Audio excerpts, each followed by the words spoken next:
Hello everyone, welcome to Business School 101. After centuries of technological progress and advancements in international cooperation, the world is more connected than ever. But how much has the rise of globalization helped or hurt American businesses, workers, and consumers? In this video, we're going to learn about the pros and cons of globalization regarding the U.S. economy. Let's start with the positive sides of globalization. Pro number 1. Globalization provides American consumers more options and better products at lower prices. Global competition in various markets leads to both quality and affordability. As consumers realize that they have a variety of options from all corners of the globe, they will most likely choose to purchase excellent products at affordable prices. For example, if you want to purchase a vehicle in America, you can choose from not only American brands such as Ford, Dodge, and Jeep, but also Japanese brands like Honda, Toyota, and Nissan. Similarly, when you want to get a cell phone, Apple is not your only option. You can also choose from Korean brands such as LG and Samsung.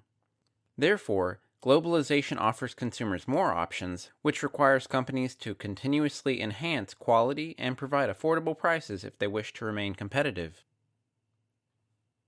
Pro number 2.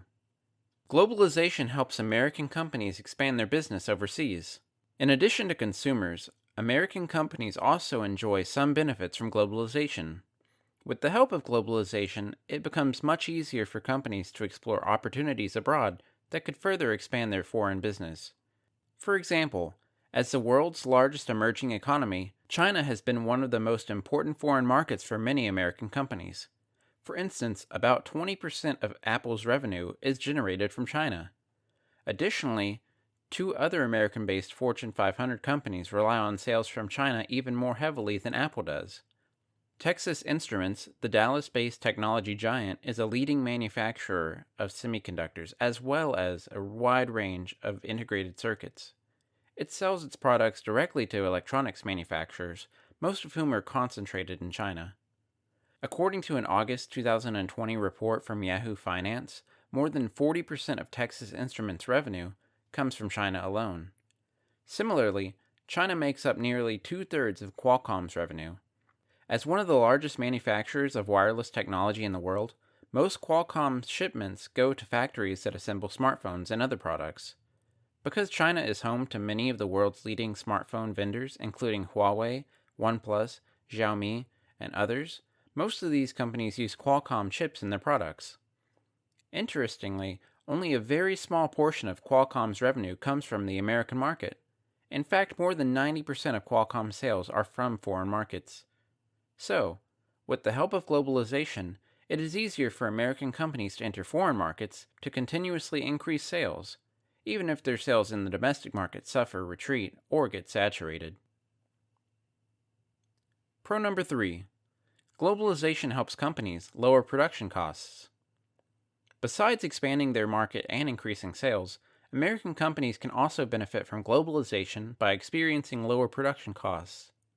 Globalization allows companies to reduce their overhead by shifting their production operations from high-cost to low-cost countries.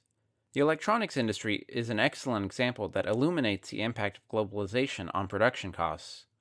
In 2000, Japan exported the highest volume of cameras to international markets.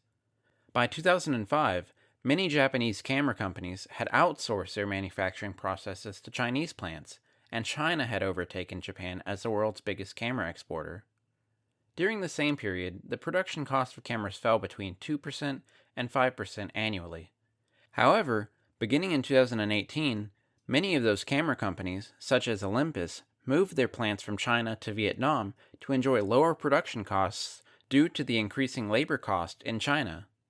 For the same reason, some other electronics giants like HP, Dell, GoPro, Samsung, and LG are either planning to relocate or have already moved their productions out of China. Essentially, by changing the source country, companies are able to lower their production costs and gain the competitive advantage. Pro number 4. Globalization helps American companies access global talent. Talent management plays a critical role in business strategy, since it manages one of the important assets of any company, its people. In order to remain competitive, American companies must retain top-notch employees. With the help of globalization, it becomes easier for companies, especially multinational ones, to locate and recruit first-rate talent from all over the world. This will eventually help the companies continuously develop innovative products and improve performance. America as a country also benefits from globalization by attracting immigrant professionals. Do you know what Tesla, Google, Yahoo, YouTube, Zoom, Pfizer, and Colgate all have in common? They were all founded by immigrants. According to a recent business report from Forbes, around 25% of all entrepreneurs in the U.S. are immigrants. These talented immigrants are not only creating jobs for themselves, but also for millions of ordinary American families. Beside entrepreneurs, immigrant workers in America are also overrepresented among college professors, engineers, computer software developers, mathematicians, nurses, doctors, and dentists. Clearly, skilled immigrants contribute greatly to American society. Although globalization can benefit the world in many different ways, not every industry, company, and individual are able to profit from it equally. Globalization also brings some negative consequences to some specific groups of peoples, companies, and industries. Here are three major negative effects of globalization. Con 1. Some American workers lose out to foreign workers who work cheaper. Some politicians claim that globalization makes many Americans lose their jobs. While that might be true, it is more accurate to say that globalization changes the types of jobs available, but it has little effect on the overall number of jobs in the ever-changing U.S. labor market. That being said, although some workers have directly benefited from expanding global commerce, others have not. Certain manufacturing and industry workers lost out, such as those in furniture, apparel, steel, auto parts, and electrical equipment industries located in Tennessee, Michigan, and some other mid-Atlantic states. A widely cited study shows that between 1991 and 2007, lower-wage manufacturing workers within industries that faced import competition experienced large and lasting earnings losses, while higher-wage workers in these industries did not.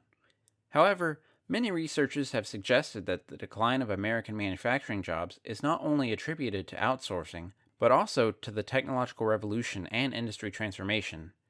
Here is the evidence from the U.S. Bureau of Labor Statistics. As you can see in the charts, the percent of U.S. jobs in manufacturing has steadily declined since the 1940s, which was long before the rise of China, NAFTA, or the WTO. This is mainly because technology has made it easier to produce goods. Indeed, American industrial production is still at historically high levels today, but fewer factory workers are needed to achieve this success. Additionally, manufacturing employment share has also declined because consumers are spending a smaller percent of their incomes on manufactured goods and more on services which include housing, healthcare, dining out, travel, and legal services. Con 2. Globalization has failed to deliver desired victories in labor rights, human rights, and environmental protection. In theory, globalization is an opportunity to spread values and practices like environmentalism and labor rights throughout the world. In practice, this spread has been slow and imperfect. For example, rather than exporting the labor protections it abides by in the U.S., a company might follow lower standards in developing countries. A classic example of this is Nike's sweatshop in Asia. In 1991, American labor activist Jeffrey Ballinger published a report on Nike's factory practices in Indonesia, exposing a scandal: below minimum wages, child labor, and appalling conditions likened to a sweatshop or a factory or workshop where employees work long hours for low money in conditions that are hazardous to their health. U.S. college student Jim Keedy also delved into Nike's inhumane production practices in the 90s. In his film Behind the Swoosh, Keedy exposed how workers who were only paid the U.S. equivalent of $1.25 per day were forced to live in slums near open sewers. They also had to share toilets and bath water with multiple other families. In 1996, Life magazine also ran a report on child labor that included a shocking photo of a 12-year-old Pakistani boy sewing a Nike soccer ball. Actually, sweatshops are still quite common in many developing countries where labor laws are rarely enforced, like Indonesia, India, Thailand, Bangladesh, and Cambodia. In recent years, the labor conditions for those sweatshops have gradually improved due to pressure from both the local government and the mass media. Con 3. Globalization puts more power in the hands of multinational corporations. Another criticism leveled at globalization is that it has empowered multinational corporations at the expense of governments and citizens. This reduces state sovereignty and citizens' abilities to hold their leaders accountable for conditions in their countries. This is another reason that labor and environmental protections are harder to enforce than many critics of globalization would like.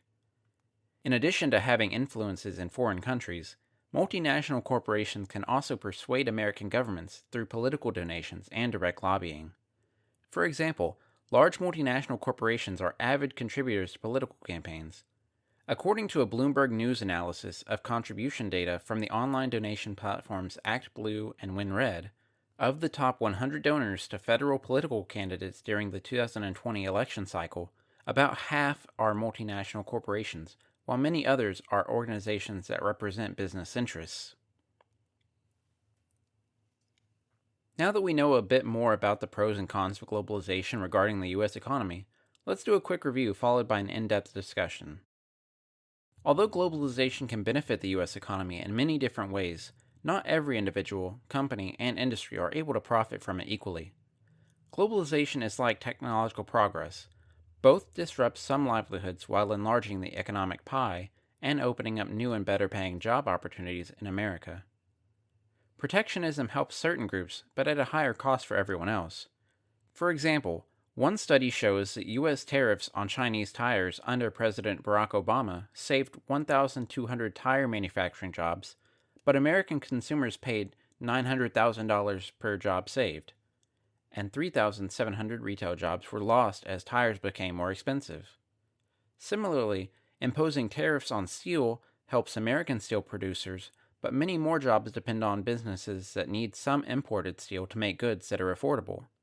Eventually, American consumers end up paying more for foreign goods because of tariffs and more for domestic goods because domestic producers often raise prices in the absence of foreign competition. That damage worsens when trading partners retaliate with their own tariffs on U.S. exports. U.S. agriculture is particularly vulnerable to attack. American economists look at the effects of globalization across the entire economy to weigh the pros and cons.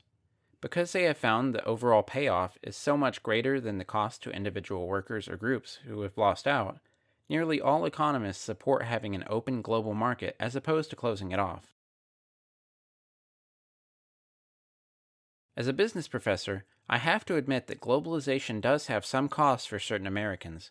However, this is not a reason to bar it. Instead, we should manage it. Mechanisms can be found to benefit from globalization's gains while making up for the losses of some workers.